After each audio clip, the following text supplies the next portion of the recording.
3% de rendement sur les bénéfices nets, c'est ce que vous pouvez obtenir aujourd'hui si vous investissez sur Costco. Alors est-ce que c'est une entité intéressante à mettre en portefeuille ou en watchlist? On va regarder ça tout de suite. En premier lieu, on va s'intéresser à la viabilité du business. En second lieu, on va s'intéresser un petit peu plus à la valorisation. Et en troisième et à la fin, comme d'habitude, je vous donnerai mon avis. Sachant que je ne suis pas conseiller ni analyste financier, ces vidéos consistent seulement en analyse quantitative d'une entreprise. Donc aujourd'hui, on est sur Costco Wholesale. Donc qu'est-ce que fait cette entreprise? C'est super simple. Donc Costco, c'est donc un gros hangar en fait où vous allez pouvoir trouver de tout. Donc ça va aller du pot de mayonnaise aux pâtes, aux ordinateurs, aux machines à laver, aux couches, etc. Mais par quantité, de manière vraiment astronomique. C'est-à-dire que ce sont vraiment des très très gros hangars.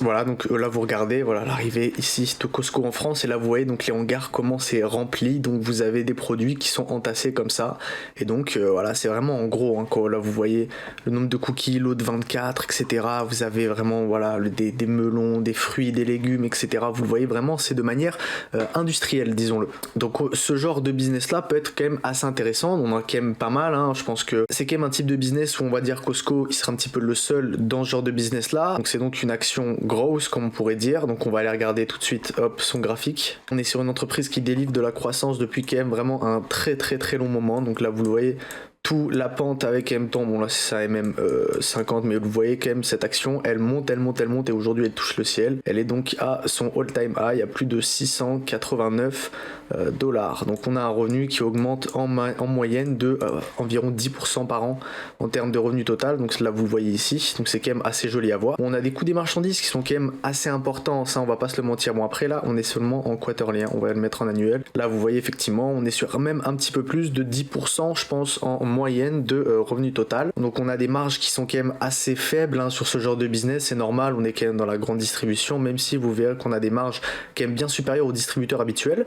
Maintenant on va les regarder tout de suite, donc voilà ces dépenses d'exploitation qui sont quand même assez importantes, et donc on a un bénéfice d'exploitation qui augmente de manière un petit peu plus forte que le revenu total, sauf quelques années, on l'a pu voir en 2022, mais ensuite voilà on a eu les derniers chiffres de 2023, et même en 2023 dans une année qui pouvait être assez mauvaise, disons-le, on a un revenu total qui augmente, même en 2020 vous avez pu voir un revenu total qui continue d'augmenter. En termes de revenus hors exploitation, on voit que ça a l'air assez intéressant, peut-être qu'on a des investissements dans certaines entreprises, charges après déduction de la dette, donc on est sur à peu près 160 millions depuis un certain long moment. Ça représente en termes de bénéfices d'exploitation, on n'est même pas sur du 1, 2, 3%, ça représente vraiment rien du tout cette dette, donc on va aller la regarder tout de suite dans notre bilan. On a à peu près en dette totale 10,54 milliards et en dette nette on est à moins 4,7, donc on a à peu près 5 millions de liquidités, voire peut-être même plus exactement, alors on est à 15 millions en plus, donc 5 millions d'excédents, des créances assez peu importantes, et par contre un inventaire total qui est quand même assez énorme, hein, étant donné qu'après c'est un wholesale, donc il a vraiment énormément d'actifs à ce niveau là. Maintenant dans les actifs immobilisés, je pense qu'on va avoir voilà, de l'investissement à long, non on n'a pas forcément d'investissement à long terme, en tout cas on voit ici immeubles et usines équipements, c'est à dire qu'en 2017 jusqu'en 2023 on a pratiquement doublé le nombre d'immeubles et d'établissements qu'on possède, donc ça après il faudra aller le voir, certaines questions à se poser, c'est le nombre total de magasins, à peu près les ventes par mètre carré, etc. Donc ça c'est des données qu'il faudrait regarder aussi, donc dans les bilans financiers. En termes de total de passif on voit que ça augmente, alors forcément je pense qu'on doit avoir des créances assez importantes avec tout ce qu'on achète avec tout ce qu'on achète. En termes de total d'avoir on voit que ça a pratiquement fait fois 2,5, même si bon la capitalisation on va le regarder elle est à 300 milliards, hein. En termes d'equity on est à 26, donc on a une valorisation sur equity, donc sur total des passifs et des capitaux propres, même s'ils sont quand même assez importants. Je pense qu'on a dû acheter énormément d'actions depuis que la boîte a été créée, on va le regarder ici, on voit qu'il n'y a pas forcément de rachat d'actions, donc ça c'est assez dommage. On voit qu'on est à peu près à 400 millions depuis un certain long moment, et pourtant on voit que le prix flambe en fait. On est sur une action qui donc a un prix qui pourrait être complètement décorrélé de ce qu'elle vaut. On voit qu'effectivement son business a l'air de continuer à pouvoir progresser au terme des prochaines années à venir. On le voit ici, donc là on a tous les types de choses qu'elle vend, donc avant elle était à ce niveau-là diversifiée, maintenant on sait que c'est voilà beaucoup plus donc de la nourriture, donc sur laquelle on va avoir des marges quand même assez faibles.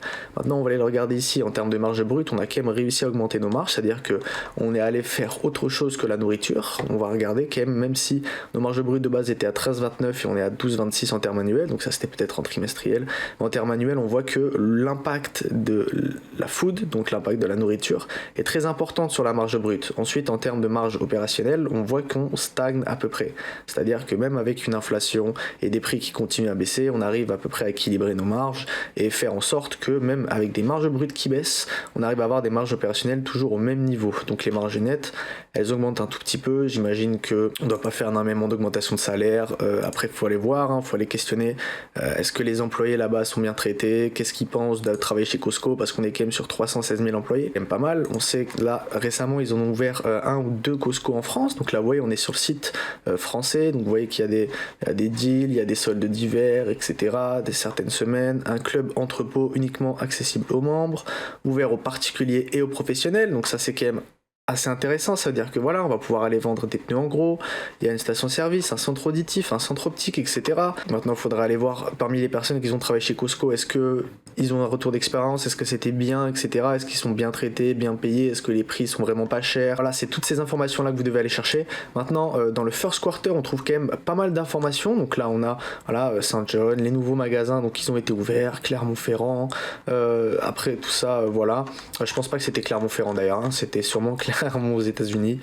Maintenant, voilà, donc là on regarde à ce niveau-là, 12e large Fortune 500, 3e large Global Retailer dans le monde, même s'il commence donc à s'implanter tout doucement. On a la market cap, on a le nombre de sales, on a à peu près le nombre d'employés. Là, vous regardez 870 000 warehouses, donc on a 870 entrepôts à travers le monde. Donc on a 600 US, après on en a au Canada, au Mexique, au Japon, en Angleterre, en Corée, à Taïwan, en Australie, en Chine, etc. Donc vraiment, on se développe de partout et donc on a potentiellement encore énormément de relais de croissance à aller récupérer chez Costco.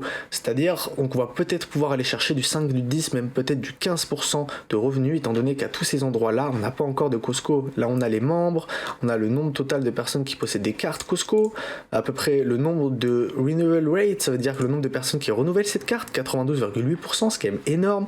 4,7 milliards members fees, ça veut dire que ça, c'est les petits frais que coûte la carte Costco. C'est-à-dire qu'en plus, il y a un autre business dans le business, donc ça, c'est quand même aussi intéressant, même si on va pas dire qu'ils sont extrêmement diversifiés vu qu'ils font une seule activité, mais ça c'est quand même assez important. Ensuite voilà, vous voyez, operating income, net income, dilute UPS, on continue de monter, grosse margine qui augmentait, mais bon, là ils nous disent quand même 10,57, nous on avait vu un 12, hein, donc c'est quand même pas énorme. Maintenant voilà, là on a les sales, on voit à partir de combien ça augmente, composé de sales, donc voilà, là on a l'augmentation des magasins composés à peu près, donc ça veut dire qu'ils font mieux qu'en moyenne la composition de leur magasin, c'est-à-dire que c'est bon. Voilà, faut quand même aller regarder un petit peu plus loin. Initial debt, on a du dividende. Là, on commence à racheter stock 162 millions.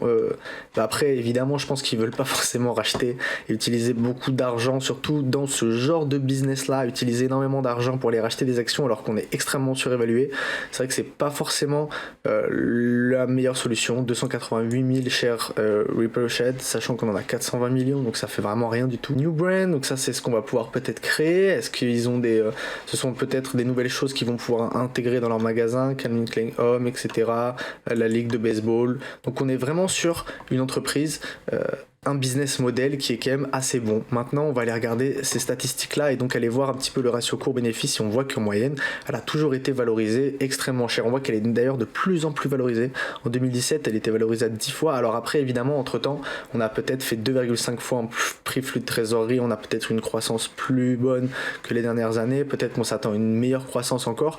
Donc, il faut aller faire attention. Aujourd'hui, elle se paye beaucoup trop cher. Donc, si je devais résumer donc Costco aujourd'hui avec vous, on a seulement 3% de rendement si on vous verse la totalité des bénéfices nets aujourd'hui, donc c'est vraiment pas énorme. Alors après évidemment on est sur une action type growth, donc une action qui potentiellement a énormément de marge de manœuvre et donc n'a pas forcément d'intérêt à aller vous verser des dividendes ou aller faire du rachat d'actions. D'ailleurs donc la politique d'allocation du capital a l'air d'être assez intéressante, même si on l'a pas extrêmement vu. Je pense que vous pouvez aller faire votre propre avis sur Costco, ça a l'air d'être une entité extrêmement bonne et un très très bon business model. Maintenant allez questionner les chiffres, allez questionner vos rapports financiers. Je vous rappelle que ces vidéos ne consistent pas en une analyse financière de type approuvée par l'AMF. À vous de vous faire votre propre avis.